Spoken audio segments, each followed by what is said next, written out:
Sexual obsession is rarely about sex. That's the first thing most people misunderstand. They assume obsession means excess desire, high libido, or lack of discipline. But psychologically, obsession points to something far more specific: a fixation of energy.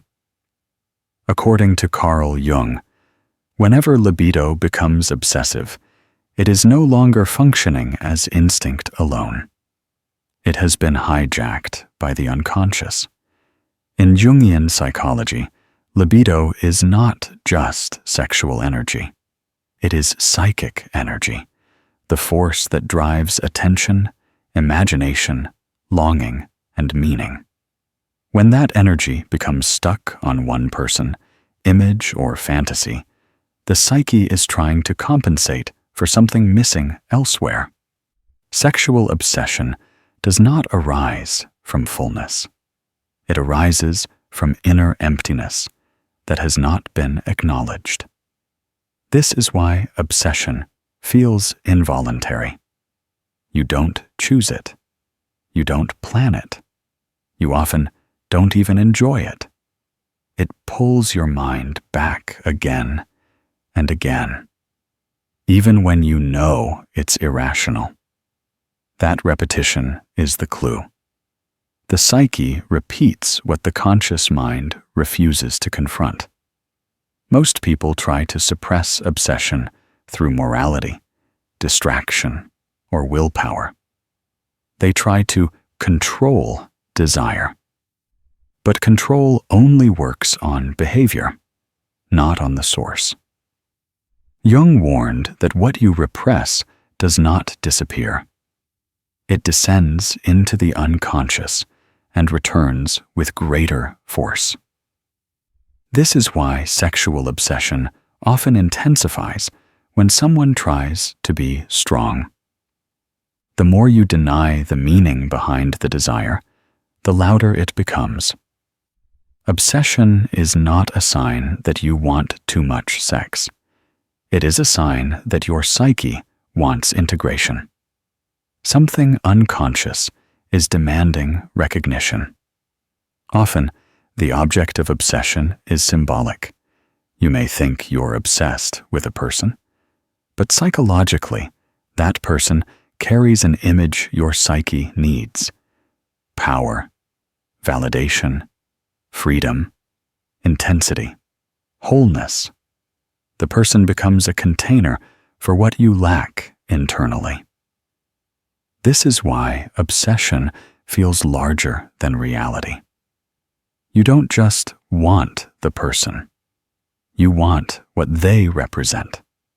And because representation lives in the psyche, not the real world, no amount of contact truly satisfies it. Temporary relief may occur, but the hunger returns. This is the tragic loop of sexual obsession. The psyche keeps asking the wrong question. If I get closer to them, will I finally feel complete? But the real question is inward. What part of me am I trying to reclaim through them? Jung called this projection. You project unconscious qualities onto another person, then feel magnetically drawn to them. The obsession is not with who they are, but with what they carry for you. This is why obsession often fades suddenly when integration occurs. Not because the person changed, but because the psyche no longer needs the projection. Until that happens, the obsession persists. Another key feature of sexual obsession is loss of temporal balance. Your mind keeps returning to the same thoughts, the same memories, the same fantasies. Time collapses. You may feel stuck in a loop, unable to move forward emotionally. This happens because obsession suspends development. The psyche halts progress until the underlying conflict is addressed. Sexual obsession is not a drive forward. It is a signal to stop and look inward. That's why it often appears during transitions, after loss, after suppression, after long periods of emotional restraint. The psyche compensates for what was denied. If emotional intimacy was blocked, libido may intensify. If authenticity was sacrificed, desire may become compulsive. The psyche always seeks balance. When balance is ignored consciously, it is enforced unconsciously. This is also why obsession feels shameful. Not because it is immoral, but because it exposes vulnerability. It reveals where you are unfinished, where you are dependent, where you are longing. Most people would rather feel guilty than incomplete, so they label obsession as weakness. But Jung would say it is information, dangerous information if ignored, transformative information if understood. In the next part, we'll go deeper into why sexual obsession feels uncontrollable, how the shadow amplifies it, and what happens when desire is split from consciousness. This is where things get uncomfortable, but also where clarity begins. Sexual obsession feels uncontrollable because it is not driven by the conscious mind. It bypasses it. When people say, "I don't know why I keep thinking about this," they're being precise. They truly don't know, because the process is happening below awareness. Carl Jung explained that when libido is split from consciousness, it does not disappear. It reorganizes itself in the unconscious, and the unconscious does not speak in logic. It speaks in images, urges, fantasies, and compulsions. This is why sexual obsession feels primitive. It doesn't negotiate. It doesn't respond to reason. It doesn't care about consequences. The conscious mind tries to argue with it. But obsession isn't an argument. It's pressure. Pressure created by a part of the psyche that has been denied expression. Most people assume obsession is about excess sexuality. In reality, it often comes from emotional deprivation. When tenderness, vulnerability, or self-expression are blocked, libido has nowhere to go. So it intensifies. Sexual obsession is often emotional hunger wearing a sexual mask. This is why the obsession feels charged with urgency and desperation, not because sex is needed, but because connection is. But the psyche doesn't always differentiate.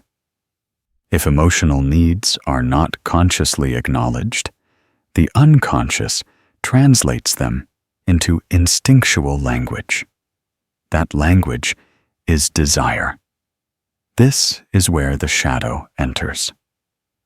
Jung described the shadow as the parts of the personality that were rejected, ignored, or suppressed in order to adapt.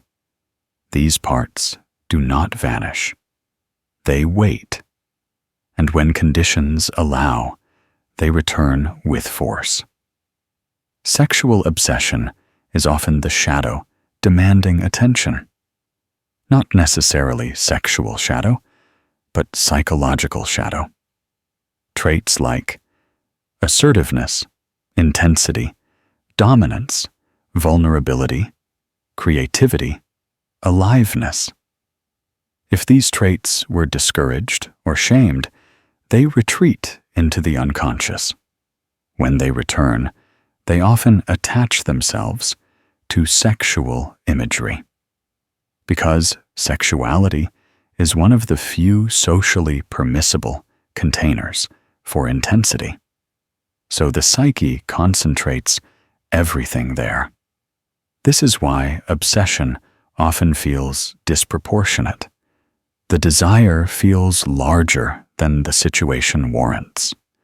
That's because it's carrying more than sexual energy.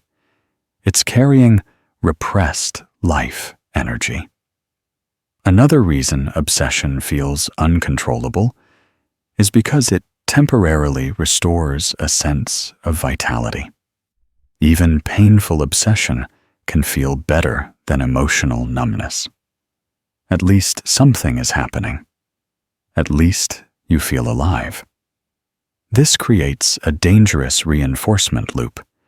The psyche associates obsession with aliveness, so it keeps returning to it. Not because it wants suffering, but because it wants intensity. If life feels flat, obsession becomes stimulation. If identity feels weak, obsession becomes focus.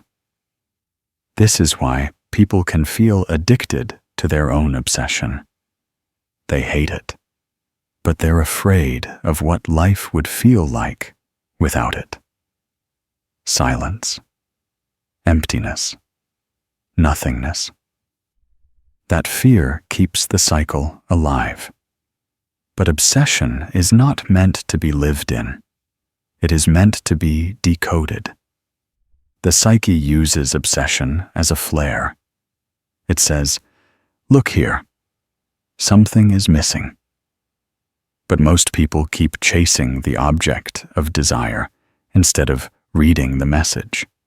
They think relief lies in consummation. Sometimes it briefly does, but the relief never lasts, because the underlying split remains. Another crucial aspect of sexual obsession is loss of inner authority. When obsession takes over, you stop trusting your own judgment. You doubt yourself. You rationalize behavior you would normally question. You bend values. This is not because you're weak. It's because projection has taken over. You have unconsciously placed authority outside yourself. The person, fantasy, or image becomes the source of meaning. Jung warned that whenever authority is projected outward, the individual becomes psychologically dependent. Dependence creates obsession, because losing the object feels like losing yourself. That's why sexual obsession can feel terrifying. Not because you'll lose them, but because you'll lose the feeling of being whole. But wholeness, borrowed from another, is unstable by nature. It must eventually collapse. This collapse is what many people fear. They cling to obsession to avoid the pain of disillusionment. But disillusionment is not destruction. It is the return of energy to the self. When obsession breaks, the libido does not disappear. It returns inward. And that return can feel like grief. Not just grief for the person, but grief for the illusion that they completed you. This is why obsession often ends with exhaustion. The psyche has spent enormous energy maintaining projection. Once it can no longer sustain it, fatigue sets in. That fatigue is not depression. It is recovery. Recovery from misdirected energy. The psyche is asking for something different now. Not suppression, not indulgence, but integration. Integration means reclaiming what you projected. It means asking, What quality did I give away? What part of myself did I assign to them? What energy am I refusing to own? Sexual obsession dissolves when these questions are faced honestly, not quickly, not intellectually, but patiently. Because obsession was never about sex. It was about unfinished inner work. If this resonated, don't rush to judge yourself. Sexual obsession isn't proof that you're weak, broken, or out of control. It's proof that something in you has been ignored for a long time. According to Carl Jung, what demands your attention this intensely is rarely the real object. It's the psyche asking you to reclaim something you gave away unconsciously. Nothing here is asking you to suppress desire. Nothing here is asking you to act on it either. This phase is about understanding, not punishment, not indulgence.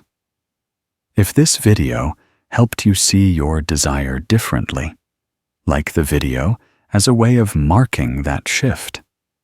Subscribe if you want psychology that explains what's happening beneath the urge, not content that shames or sensationalizes it. And if you're willing, comment honestly. What do you think your desire has been trying to replace or restore? Read the comments too. You'll realize obsession is far more common and far more meaningful than most people admit. When desire is understood, it stops being a trap. It becomes information.